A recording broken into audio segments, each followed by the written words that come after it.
ሰላም ጤና ይስጥልኝ ቻናላችን ቤተሰቦች እንኳን ወደ ቻናሌ በሰላም መጣችሁ። ዛሬ በሰው ሰራሽ AI ዓለም ውስጥ ትልቁና እጅግ አከራካሪ ጥያቄዎችን እንመልሳለን። ጉግል ጂሚናይ ወይም ክላውድ የትኛው ነው የሚሻለው የሚለውን እንመልሰው ይሆናል። ብዙዎቻችሁ በየቀኑ ለስራ ለትምህርት ወይም ለኮዲንግ የትኛው ብንጠቀም ይሻላል ብላችሁ እንደምታስቡ አውቃለሁ። ሁለቱም AIዎች በ2026 ላይ እጅግ አስገራሚ ማሻሻያዎችን አሳይተዋል።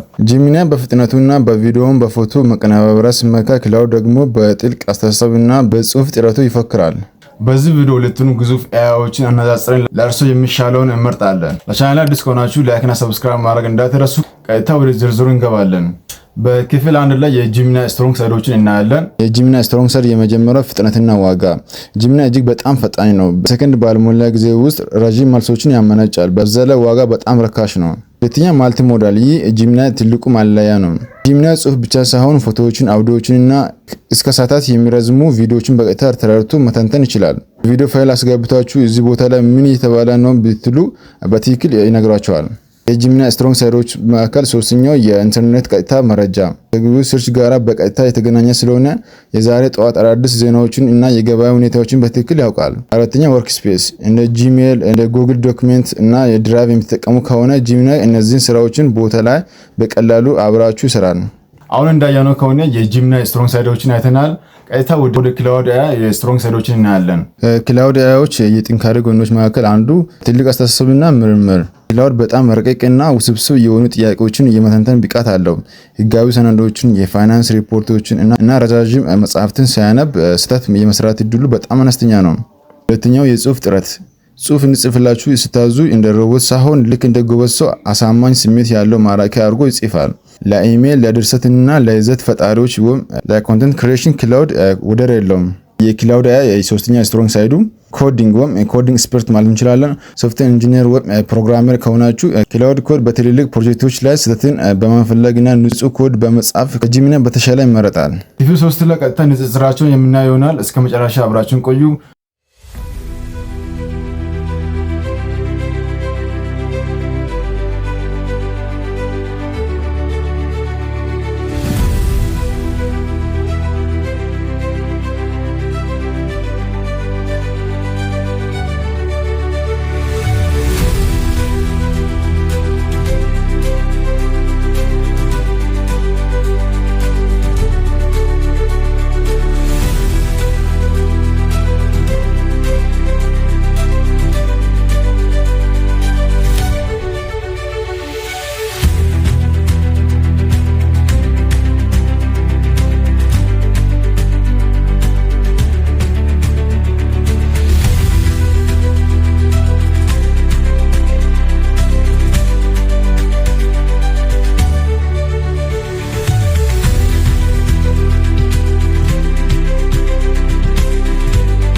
ወደ ዋናው ጥያቄ ለእናንተ የትኛው ይሻላል? ጂሚናይ ወይም ክላውድ ኤአይ? ጂሚናይ በፍጥነት መስራት ከፈለጋችሁ ቪዲዮ እና ፎቶዎችን መቀናበር ካለባችሁ የቅርብ ጊዜ የኢንተርኔት መረጃዎችን የምትፈልጉ ከሆነ እና ጎግል ምርቶችን የምትጠቀሙ ከሆነ ጂሚናይን ምረጡ። ክላውድ ኤአይ ደግሞ ረዥም እና ጥልቅ የሆኑ ሰነዶችን ለማንበብ በጣም አስቸጋሪ ኮዶችን ለመጻፍ ደግሞ ሰዎችን የሚማርክ ድንቅ የጽሁፍ ስራ ለመስራት ከፈለጋችሁ ክላውድ ኤአይን ምረጡ። እኔ በበኩሌ ለፈጣን ስራዎች ጂሚናይን እመርጣለሁ።